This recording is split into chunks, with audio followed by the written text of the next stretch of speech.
அனைவருக்கும் வணக்கம். இன்னைக்கு நம்ம ஒருத்தரை பத்தி நம்ம பேசியே ஆகணும். அவர் மீடியாவில் பிரஸ் மீட் கொடுத்துருக்காப்புல. அப்பா தாங்க முடியல. எடப்பாடி பழனிசாமி 4 ஆண்டு காலம் ஆட்சியை சிறப்பாக வழி நடத்தி இருக்கிறாரு. இந்த கட்சியை ஓபிஎஸ் உடைச்சி சின்னாபின்னமாக்கிட்டாரு. நீதிமன்றங்களில் எங்களுக்கு சாதகமான வழக்குகளெல்லாம் நாங்கள் தீர்ப்பாக நாங்கள் பெற்றிருக்கோம். அதிமுக எங்கள் பக்கம்தான் இருக்கிறாரு. தன்மானத்தோடு புரட்சி தமிழர் செயல்படுகிறாரு. பொதுச்செயலாளர் பதவி எனக்கு தான் வேணும்னு சொல்லி அவர் கேட்டது கிடையாது. முதலமைச்சர் பதவி எனக்கு வேணும்னு சொல்லி கேட்டது கிடையாது. எல்லாருமே தொண்டர்கள் கொடுத்தது தான். ஓபிஎஸ் இந்த கட்சியை சிதைக்க நினைக்கிறாரு. ஓபிஎஸ் இரட்டை இலை சின்னத்துக்கு எதிராக சுயேட்சையா நிற்கிறாரு. ஓபிஎஸ் இந்த கட்சியை அழிக்க பார்க்கிறார், சிதைக்க பார்க்கிறார் அப்படின்னு சொல்லி பல வகையான குற்றச்சாட்டுகளை அடிக்கிட்டே போறாப்புல ஆர்பி உதயகுமார். ஐயா ஓபிஎஸ் அவர்கள் மீது இந்த மாதிரியான குற்றச்சாட்டுகளை வைக்கும்போது தொண்டர்கள் மத்தியில அதிமுக மீண்டும் பிளவடைகிறது அப்படிங்கிறத நமக்கு நல்லா தெரியுது. எடப்பாடி பழனிசாமி அப்படி என்னத்தை சாதிச்சிட்டார் அதை முதல்ல சொல்லுங்க. அதிமுகவை ஓபிஎஸ் சிதைத்துட்டார் அப்படின்னு சொல்றாருல, சின்னாபின்னமாக்கிட்டான்னு சொல்ற ஆர்பி உதயகுமார் அதிமுகவை சின்னாபின்னமாக்குனது யார்?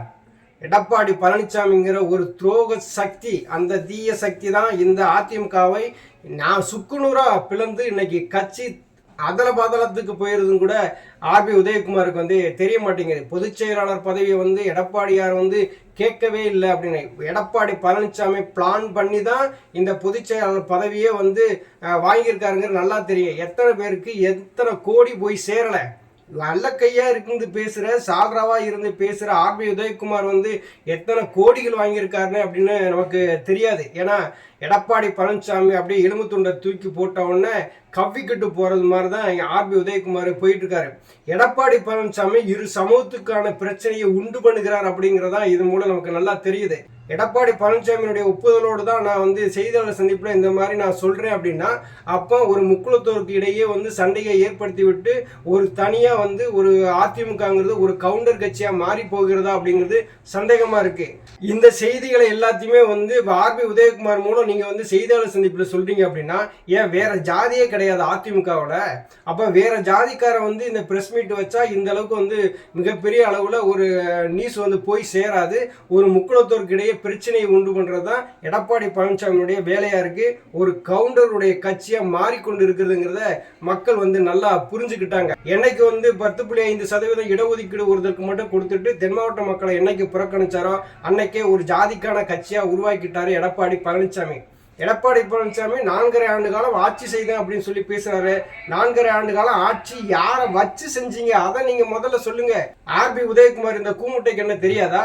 4.5 ஆண்டு காலம் ஆட்சி செய்கிறதுக்கு ஓபிஎஸ் என்கிற ஒரு ஒழுக்கமான, நம்பிக்கையான, விசுவாசமான ஒரு மனிதர் இல்லை அப்படின்னா எடப்பாடி பழனிசாமி இன்னைக்கு 4 ஆண்டு காலம் முதலமைச்சராக இருந்திருப்பாரா? கொஞ்சம் சொல்லுங்க உதயகுமார். கழகத்தை கட்டி காத்திருக்காரு அப்படின்னு சொல்றாரு. கழகத்தை கட்டி காத்தது யாரு? கழகத்தை கட்டி காத்தது ஐயா ஓபிஎஸ் அவர்கள். இன்னைக்கு கழகத்தை சின்னாபின்னமாக்குனது எடப்பாடி பழனிசாமி. அதிமுகவை உடைச்சது யாருன்னு சொல்லி இந்த கூமுட்ட உதயகுமாருக்கு என்ன தெரியாதா? அதிமுகவை யார் உடைச்சது? ஒற்றை தலைமைக்கு யார் ஆசைப்பட்டது? இரட்டை தலைமை நல்லா தானே போய்கிட்டு இருந்துச்சு. ஒற்றை தலைமைங்கிறது கற்பனை. இரட்டை கொலை துப்பாக்கி மாதிரி நானும் அண்ணன் ஓபிஎஸ் செயல்படுறோம் சொன்ன எடப்பாடி பழனிசாமி ஏன் ஒற்றை தலைமைக்கு ஆசைப்பட்டாரு? பொதுக்குழுவை கூட்டி தன்னால் இருக்கிற காசை வச்சு நிர்வாகிகளுக்கு கொடுத்து அந்த பொதுக்குழுவை தனக்கான மெஜாரிட்டியை உருவாக்குனது யாரு? குண்டர்களை வச்சு பொதுக்குழு கூட்டியது யாரு? கட்சியினுடைய விதியை மாத்தியது யாரு? அம்மாவினுடைய பொதுச் செயலாளர் பதவியை அபகரித்தது யாரு? ஒரு தொண்டன் தலைமையை தேர்ந்தெடுக்கணும், ஒரு தொண்டன் தலைமை பொறுப்புக்கு வரலாங்கிற விதியை சுக்குநூறா மாற்றி எடப்பாடி பழனிசாமிக்கு தனக்கு தகுந்த மாதிரி ஒரு விதியை உருவாக்கி இருக்காரு. இந்த செயலை எப்படி பாக்குறீங்க ஆர்பி உதயகுமார்? எல்லா செயலையும் எடப்பாடி பழனிசாமி செஞ்சுட்டு இன்னைக்கு ஓபிஎஸ் மேல நீங்க பழியை தூக்கி போறீங்கன்னா அப்ப நீங்க எந்த மாதிரியான அரசியல்வாதி? அப்ப நீங்க ஒரு அரசியல் துரோகி தானே. அதிமுகவினுடைய அரசியல் துரோகி யாருன்னு சொல்லி பார்த்தோம்னா இன்னைக்கு ஆர்பி உதயகுமாரை தவிர்த்து வேற யாருமே கிடையாது. எடப்பாடி பழனிசாமியை கூட நம்பிடலாம். எடப்பாடி பழனிசாமி ஆட்சி பொறுப்பில் வரணும், நீ தான் முதலமைச்சர் அப்படின்னு சொன்னா கூட அண்ணே நீங்க வாங்க, நாங்கள் நம்ம பேசிக்கிறோம், நீங்க தலைமை பொறுப்புக்கு வாங்க, நாங்கள் இருந்துக்கிறோம்னு சொல்லியிருப்பாரு.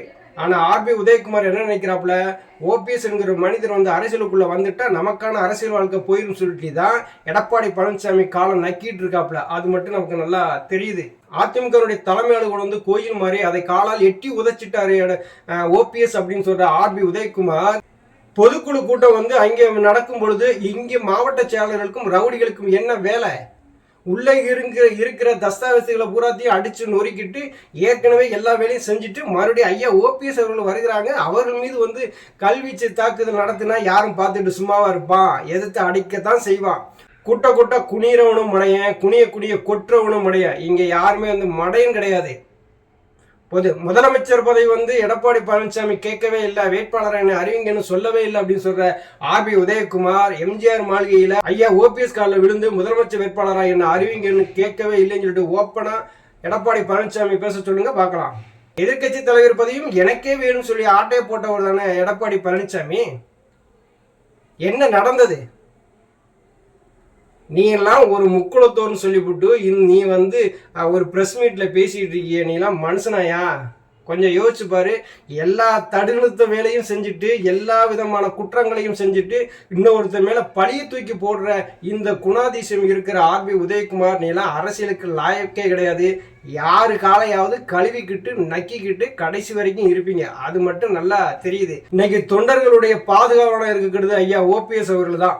எடப்பாடி பழனிசாமி தான் பாதுகாவலரா அப்படின்னு சொல்லிட்டு ஒருத்தர் போய் கேட்டு பாருங்க, மூக்கிலே குத்துவான். எடப்பாடி கடை எங்களுக்கு பாதுகாவலன் அப்படின்ட்டு. கட்சி இந்த சுக்குநூறாக்கி போனதுக்கு மிக முக்கியமான காரணமே வந்து எடப்பாடி பழனிசாமி தான் சொல்லிட்டு மண்டையில கொட்டி சொல்லுவான்.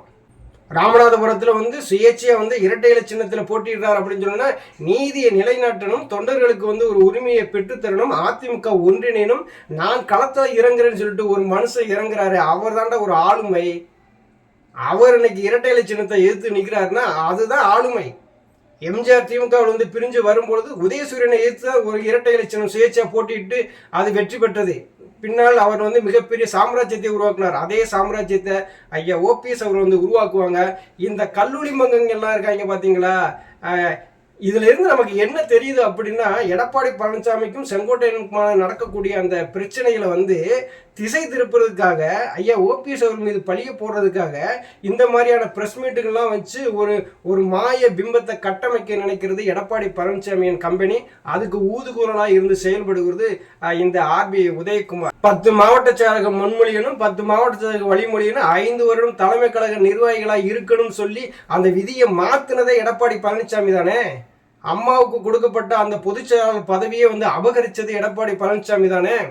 இப்படி தொண்டர்கள் உரிமையும் நீங்க பறிச்சிடணும், அதிமுகவினுடைய பொதுச் செயலாளர் பதவியும் நீங்க அபகரிச்சிடணும், எம்ஜிஆர் உருவாக்கிய சட்ட விதிகளையும் வந்து அபகரிச்சு எம்ஜிஆருடைய கட்சியை வந்து இரண்டாக பிளந்து இப்படி குற்றங்களை எல்லாம் செய்த எடப்பாடி பழனிசாமி யோக்கியரா? நன்றி, வணக்கம்.